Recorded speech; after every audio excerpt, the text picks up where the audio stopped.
Hello everyone and welcome to the next video. We're about halfway through the course curriculum at this point, and so I just wanted to stop for just a moment and say thank you very much again for taking our Optimum Health Masterclass. We really do appreciate it. It means the world to us that you're taking our class, but really this is really all about you and your health and empowering you to take control of your health for the rest of your life. So again, thanks again for taking our course. This video is specifically all about fats, and fats is a pretty complex subject. There's a lot of chemistry, there's a lot of really big words that are difficult to understand and difficult to pronounce. And I was going to break the fats section video up into a multitude of different videos, but really I didn't want to overcomplicate fats. We don't have to be chemists in order to understand how to eat the right foods and get the right kind of fats in our diet. Kind of like, I don't need to understand TCP/IP to be able to use the internet, for example. And that's really the kind of way it is with fats. We really just need to know a few things. We need to know good fats and where to find them. We need to know about bad fats and how to eliminate them from our diet. And then we need to understand fatty acids, and specifically we need to understand omega-3 to omega-6 fatty acids. This is a big subject that I'm going to be covering in this video, and it's a pretty important subject actually, to make sure that we understand why we need a specific ratio of omega-3 to omega-6 fatty acids and why it is so out of whack in today's society, and the big health implications that I think that has caused in our society today with all the health problems and ailments, specifically with inflammatory disorders and autoimmune disorders and things along those lines. We also need to understand that fat will not make you fat, and we want to cover where that came from and why it is still a commonly held belief that that's the case. It's not.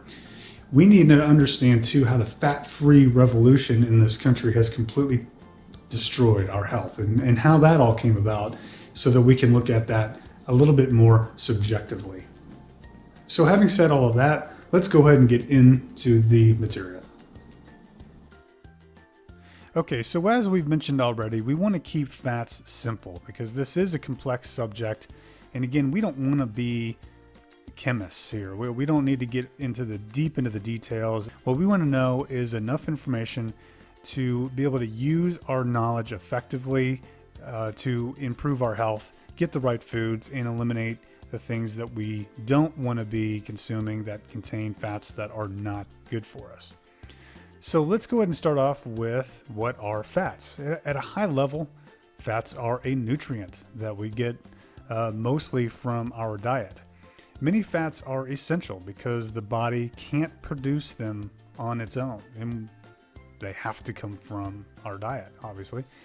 And it's essential to have fat in our diet in the right amounts and in the right ratios in order to maintain optimum health. So some of the roles that fat has in our diet is they are a building block for cell membranes. So that's obviously pretty important. It's an important fuel source because, gram for gram, fats contain more calories than carbohydrates do. And that's kind of where the misnomer comes in that, fat will make you fat, because it does have more calories. But as we're going to get into here in a bit, actually fat is very satiating, along with foods that have a lot of fat are very satiating. And that's kind of a natural way for us to not overeat on these fats and not get too many calories. Whereas on the flip side, carbohydrates, for example, they contain less calories, but if you've ever noticed that you can eat high carbohydrate foods, not get as many calories, but you're always hungry, and you have that blood sugar spike as well that comes along with that you don't get from fats from foods. Another important thing about fats too is that they are a building block for hormones. That's pretty important, especially when you consider the fact that hormones control just about every bodily process that we have. And, even our feeling of hunger, for example, is triggered by a set of hormones. And so it's really important to make sure that our hormones are finely tuned and that they have the fuel to act and function appropriately. It also helps us to absorb fat-soluble vitamins, kind of like vitamins A, D, E, and K. And it's also needed for brain development and maintenance. But it's my opinion that fats have a pretty big role in depression, in autism, and other psychological disorders that we suffer from so much in our society. You know, our brain is made up mostly of fat, and getting the right kinds of fat in our diet from a young age all the way through adulthood is very important. Some fats also help to influence either inflammation or the opposite of that, and also help with blood clotting and even blood thinning. So there's a lot that fats do for our diets that are very, very important. Another thing that we need to talk about too in relationship to fats is that finding the right kind of fats can be pretty confusing because we've had so much propaganda and so many conflicting reports and misinformation. And then the complex nature of fats themselves make it very, very difficult to know what kind of foods to eat to get the right kind of fats in our diet. It can be so confusing that oftentimes we don't even think about fat when we eat different types of foods. It's really just whatever we get in that food is whatever kind of fat we get. And we don't even think about it because it's so confusing, it's so murky, and there's so much misinformation out there. Today's modern diet has really skewed the amounts of types of fats that we consume today, and that's added more problems on top of the confusion. The types of fats that we consume today and the fatty acids that we consume represent one of the biggest changes to human diet since the dawn of our evolution, and I think it has a lot to do with the reason why we have so many health problems, especially here in the United States, because so much has changed in our food, the way our food is produced, the way it's brought to market, the way things are processed has really changed the kinds of fats that we get, the ratios of the fats that we get, and the amounts. And I think that from an evolutionary standpoint, our bodies can't possibly keep up with the changes that we've imposed on our health. And I think that's a basis for so many of the problems that we have in our society today. We cannot achieve optimum health without getting the right healthy fats in our diet and eliminating the fats that are not supportive of optimum health. So we're going to go ahead and start off with understanding what good fats are. Since the dawn of human existence, we have eaten a variety of foods on this planet, depending, of course, on where on the planet we resided. These food sources could include things like fish or caribou and deer or coconuts and avocados. And all of these foods contain a variety of different types of fats. And all of these fats are good for us, as long as we're getting the right ratios of these fats and the right amounts. Now that even in and of itself is subjective. There are so many cultures on our planet that have always had access to higher levels of, for example, saturated fat, like cultures that ate a lot of coconuts, for example, had a very high level of saturated fat intake. And then there's other cultures that had much less.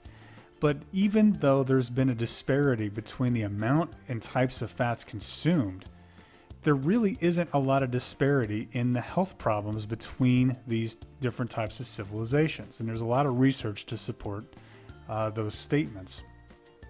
So what I'm trying to say here is that when we're talking about good fats, it's very subjective to A, the types of foods that we're getting, and B, your genetic lineage. Some genetic lineages are better adapted at higher fat diets than others. And so this subject is very, very subjective to each of us, and we're going to have to work to get it dialed in.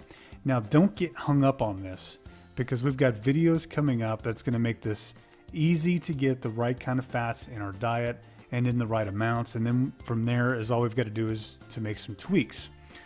So let's go ahead and get started into good fats. We're going to identify them in broad strokes. Again, we're not going deep into all the chemistry and things along those lines. We're certainly not going to be covering everything, so we're just going to keep this as simple as we can.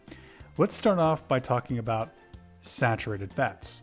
Now, saturated fats have been demonized in our modern society, but they're not as bad as we've been told. So 3 different types of saturated fats are lauric acid, palmitic acid, and stearic acid. Those are 3 different types. Now, some of these saturated fats have antiviral properties. They can also help improve memory and cognitive function, and it's my opinion as well that these fats can have a positive impact on psychological challenges that we have in our society, like autism and depression and others. These fats can also even help reduce systemic inflammation. Now, saturated fat, whenever we're getting too much of it, on the flip side, can also increase cholesterol levels and can lead to some health problems, obviously. So we're going to want to make sure that we dial in the amount of saturated fats that we bring into our diet. But know this, saturated fats are an essential nutrient. We do need them in our diet. They're an important building block for hormones, especially for men. For example, men cannot even produce testosterone without saturated fats, so we definitely need them. Some good sources of saturated fat would include organic grass-fed meats. You're going to be hearing a lot more about that later on. Wild-caught fish. Other good sources are avocados and coconuts. Some of us are better able to handle higher levels of saturated fat than others. And so as we're getting into the course curriculum a little bit later on with, getting the right kind of foods in our diet, which includes getting the right kind of fats in our diet, we're going to want to make sure that we work with our doctor and other professionals to make sure that our cholesterol levels are staying in a good place and that, we're not getting too much of a good thing here. The next good fat I'd like to talk about are monounsaturated fats. And monounsaturated fats are also found in avocados. They're also in olive oil and nuts, and again, organic grass-fed meats. They have numerous health benefits and contribute quite greatly to optimum health. They can decrease cholesterol levels, they can improve insulin sensitivity, and are also usually accompanied with other nutrients and antioxidants that promote longevity. So again, if you're eating avocados, for example, you're not just getting monounsaturated fats, you're getting vitamin A and vitamin E and all kinds of other great things as well. The next good fat that I'd like to touch on is polyunsaturated fats. And these are really important because these are fats that we have to get from our diet. Great sources are organic grass-fed meats. Again, you're going to hear that a lot.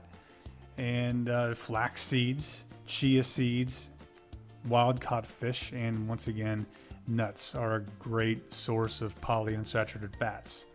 They have anti-inflammatory properties and are great for brain development, muscle recovery, and they can even help thin the blood.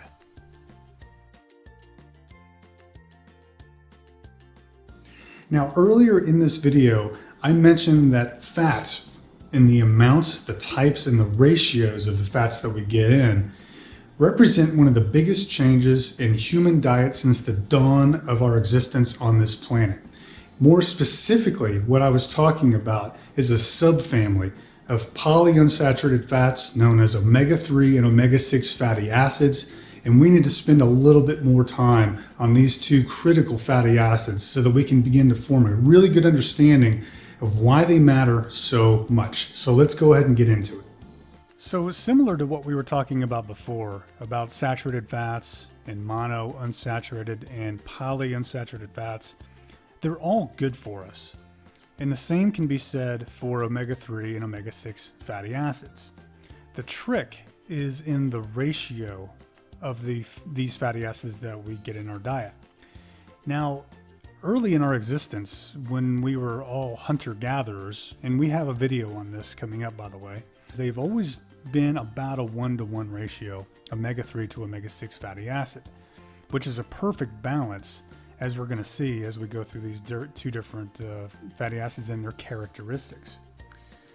The problem is that in our modern diet, this ratio has been badly skewed towards omega-6 fatty acids. And I think based on all the research I've done, our intake of omega-6s to omega-3s today, the ratio is probably somewhere in the neighborhood of 10 to 20 to 1, which is very, very bad. And this is very heavily weighted towards omega-6 fatty acids. In other words, we're getting 10 to 20 times more omega-6 fatty acids than we're getting from omega-3s. Now, corn, soy, and vegetable oils are major sources of omega-6 fatty acids, and we get a lot of these omega-6s from those products in our diet. Another big source is conventionally raised meats. And again, I don't want to get ahead of myself here, but we feed cattle and chickens, for example, lots of corn and lots of soy and other grains, and that creates a very, very high level of omega-6 fatty acids in those animals that we then consume. Now, before we get into the different types of omega-3 and omega-6 fatty acids and the benefits that they bring to our diet, I want to talk about supplementation, because as I just said, the amount and the ratio of omega-6 to omega-3 fatty acids that we get in our diet today have been so badly skewed that the market has reacted to that by providing us with omega-3 fatty acid supplements. So you can go to just about any grocery store these days and find an omega-3 supplement. But here's the problem with that, I think, is that whenever we have a poor diet and we're loading ourselves up full of omega-6s, and then we add more omega-3s to our diet to try to balance out this ratio just a little bit, we're raising our overall fat intake. And that's bad. So again, we want the right ratios, but we need the right amounts. So that's the problem, I think, with taking supplements, is that we're raising our overall fat intake. So we need to get this dialed in. And in the videos that we have coming up here soon, we're going to be talking about how to get the right ratios and the right amounts and to make it easy. So stay tuned for that. So now let's go ahead and get into the three major kinds of omega-3 fatty acids and the benefits that they bring to our health. The first one is ALA, the second is EPA, and the third is DHA. So let's start with ALA. ALA is found mostly from plant sources like flax seeds, hemp seeds, and things along those lines. Now, ALA can be converted in the body to the other two different kinds of omega-3 fatty acids. So in other words, ALA, your body can convert ALA to EPA and DHA.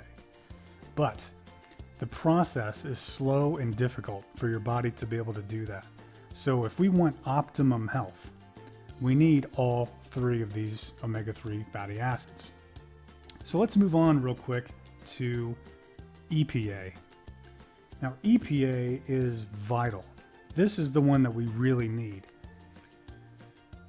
EPA is a potent anti-inflammatory. So this is a very, very positive health attribute from this particular fatty acid.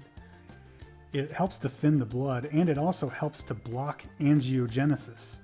Now, angiogenesis is the growth of new blood vessels.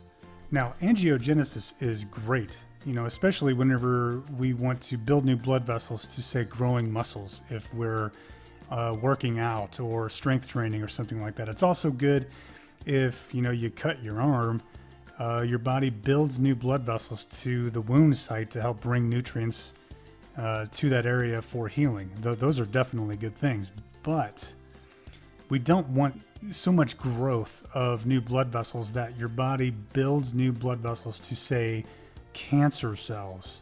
Now, cancer cells, if they don't get a blood supply, they die, and your body eliminates those cells from proliferating in your body. But if they get a blood supply, that could cause cancer to grow very, very quickly. And so we don't want to have so much growth of new blood vessels that we risk cancer, for example. And so that's why this is very, very critical with EPA, that it helps to curtail the growth of new blood vessels. Again, that's called angiogenesis. So now the third omega-3 fatty acid is DHA. Now, DHA is critical for cognitive function, brain development for babies, and especially in fetal brain development. And I think DHA has a lot of properties that I think, in my opinion, could have positive impact towards those suffering from depression and other psychological issues that they may take some sort of pharmaceutical drug for. I think DHA is a great way to help improve cognitive function and to potentially eliminate some of those psychological stresses that we suffer from in modern society. Now, DHA also has potent anti-tumor and anti-inflammatory properties as well. And our bodies seem to work best when we get all three of these different omega-3 fatty acids. Now, EPA and DHA is found in abundance in things like grass-fed meats and wild-caught fish. And so that is the key, as we're going to see later on in this video series, to balancing the omega-3 to omega-6 fatty acid intake. Okay, so now let's move on to omega-6 fatty acids. Omega-6 fatty acids are found in very high concentrations in vegetable oils like sunflower, safflower, corn, and soy oils. These ingredients are in so many processed foods today, which is one reason why we get so much omega-6 fatty acids in our diet today, and why our intake and our ratio of omega-6s to omega-3s are so out of whack. Again, as mentioned before, they should be around 1:1, maybe 1:2, a little heavy on the omega-6 side. But today, I think we're pretty close to the 10:1, maybe 20:1 omega-6s. And so we're going to have way too many of the effects that omega-6 fatty acids bring us. Now, the effects of omega-6s are generally pro-inflammatory, which means that they can promote systemic inflammation. Now, systemic inflammation is a bad thing. Systemic inflammation can influence autoimmune disorders. It can influence things like arthritis, anything that is an inflammatory response in our body. And when you look around at many of the ailments that we struggle with in our society today, so many of them are based in inflammatory and autoimmune problems. And I think, in my opinion, that is spurred by way too many omega-6 fatty acids in our diet. Now, another source of omega-6 fatty acids that's often overlooked is conventionally raised meats, like beef and chicken, for example. And the reason is because beef and chicken are fed soy and corn and other grains, which makes them very, very heavy in omega-6 fatty acids.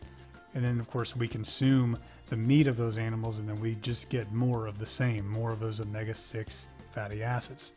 Now, grass-fed meats, as we're going to learn later on, are very heavy in omega-3s and have a very, very good ratio of about 1:1, like we're supposed to have in our ancestral ratioed amounts, and also has much less saturated fat as well. And so we're going to cover that in a video that's coming up.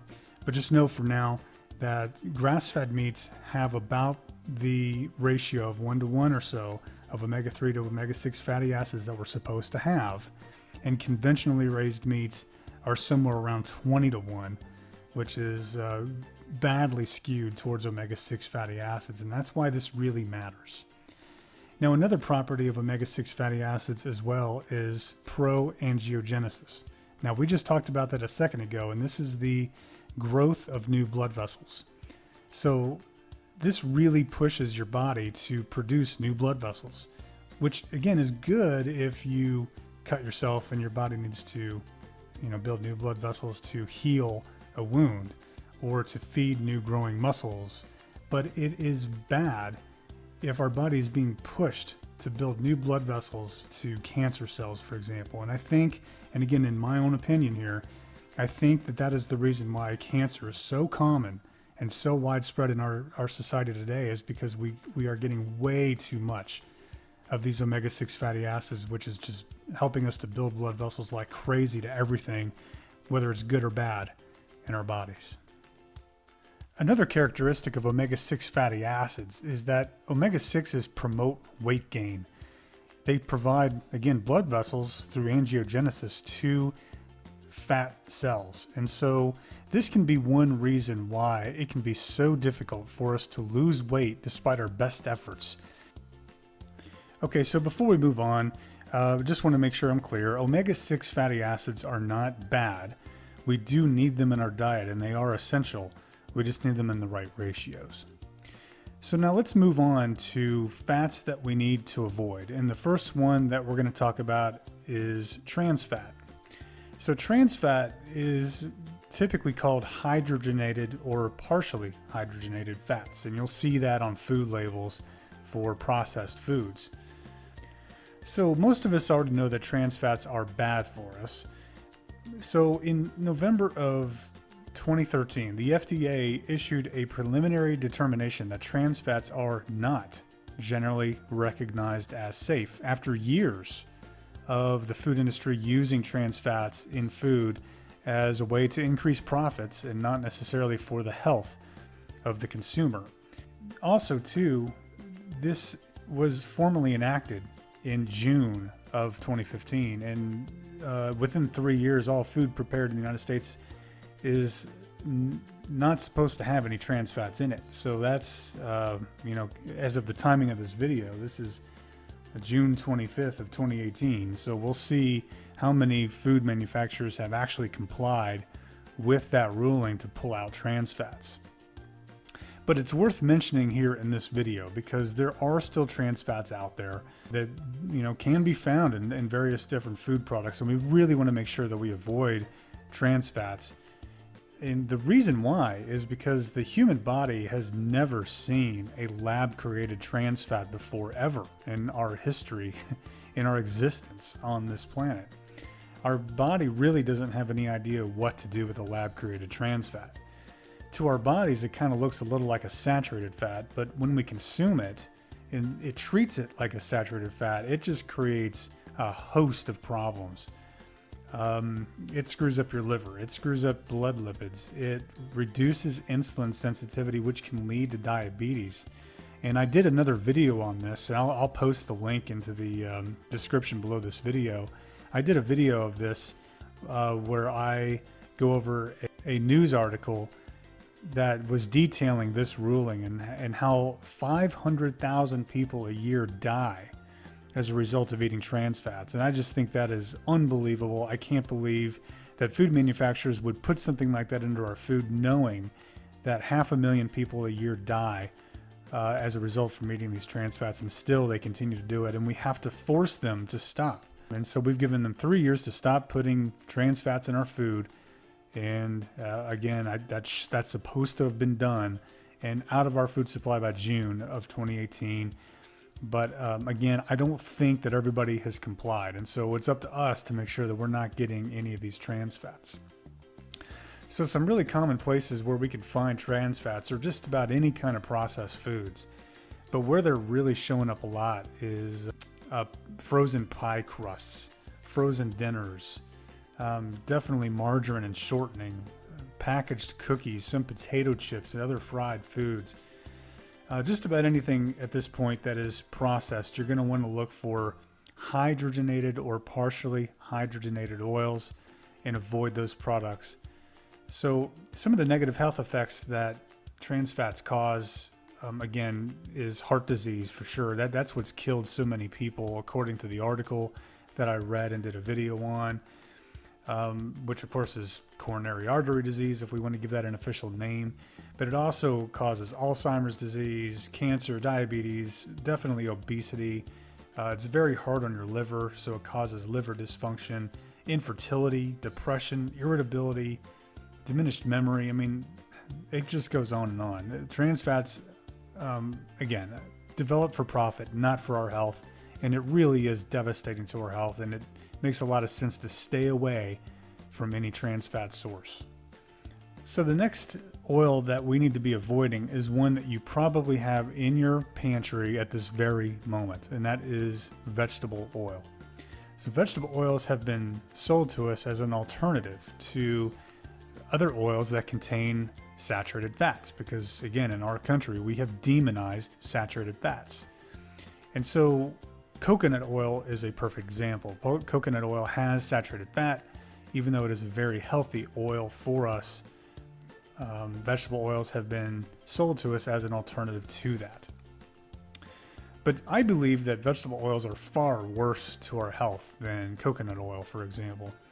They are loaded with omega-6 fatty acids, as previously mentioned, specifically linoleic acid.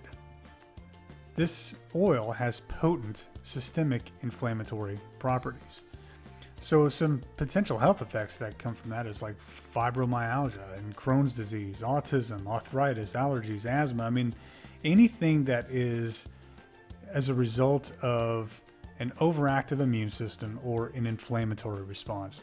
So we're going to get to this in a future video, but replacing your vegetable oils with olive oil and coconut oil is a great way to eliminate these vegetable oils and the omega-6 fatty acids that come along with them overnight, and help to right size the ratios of the fats and the fatty acids that we have in our diet. Okay, well guys, that wraps up this video. We're already past the 20-minute mark on this video, and I really want to get into how the fat-free revolution has ruined our health and how fat will not make us fat. So I'm going to break that up into another video. So we'll see you over there.